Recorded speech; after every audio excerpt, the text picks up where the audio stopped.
Jadi kita tentu masih berupaya sejauh tidak ada pelanggaran-pelanggaran hukum berat yang dilakukan, sejauh itu hanya sebatas sebagai sebuah kebebasan berpendapat, tentu harus kita lindungi. Dan tentu kita akan, beberapa kawan juga sudah bergerak melalui bantuan hukumnya, bagaimana bisa membantu kawan-kawan aktivis yang sekarang masih ada di dalam penahanan. Gitu. Iya, siapa? KPK kan sudah. Prof Mahfud kemarin kan mengatakan ada dugaan markup. Dugaan markup itu urusan hukum, urusan KPK, biar aja.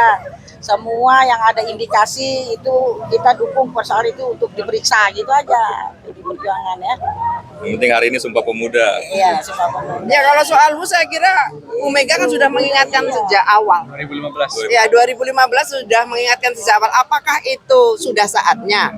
Apakah itu akan memberikan manfaat yang lebih kepada masyarakat secara keseluruhan? Lalu bagaimana catatan-catatan yang harus diberikan terkait dengan hal itu? Artinya, secara apa yang disampaikan Mbak Neng tadi, mengatakan bahwa iya, sesuatu yang itu melanggar hukum yang harus ditindaklanjuti. Sesuatu yang memang itu terbukti ada korupsi di situ, ya memang harus ada penindakan dari aparat penegak hukum. Saya kira tegas kalau soal itu. Begitu.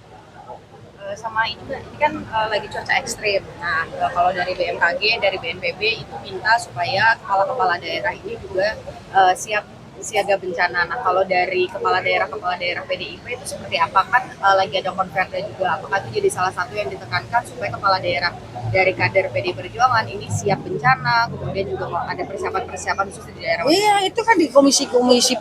Kita kan di dalam konpercap ada komisi politik, komisi organisasi, komisi program. Itu di komisi program selalu dicantumkan soal penanggulangan bencana itu, bahwa setiap ada penanggulangan bencana daerah-daerah harus siap, baik logistik, baik itu setelah ya, pra, saat dan pasca. Itu biasanya kalau paskanya itu tentang kesehatannya dalam pengungsi, sampah-sampahnya itu tanggung jawab pemerintah daerah. Yang kita punya pemerintah daerah ya.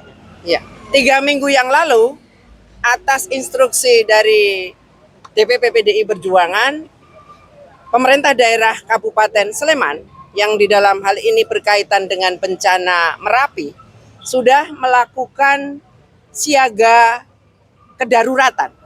Artinya dilakukan latihan-latihan kepada masyarakat supaya siap ketika nanti terjadi sesuatu hal terkait dengan Merapi.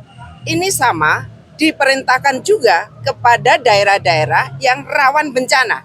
Semuanya sama, bahwa kepala daerah dari PDI Perjuangan harus mempersiapkan segala sesuatu kemungkinan terjadinya bencana alam. Nah, saya kira kuncinya ada di situ. Maka saya berasal dari DI, kami ikut menungguin, termasuk ikut mengikuti bagaimana kesiapsiagaan dari pemerintah Kabupaten Sleman terkait dengan bencana Merapi, dan mungkin juga akan di daerah-daerah lain yang mungkin itu terkait dengan tanah longsor dan mungkin juga kemungkinan tsunami, gempa, dan yang lain-lainnya. Demikian.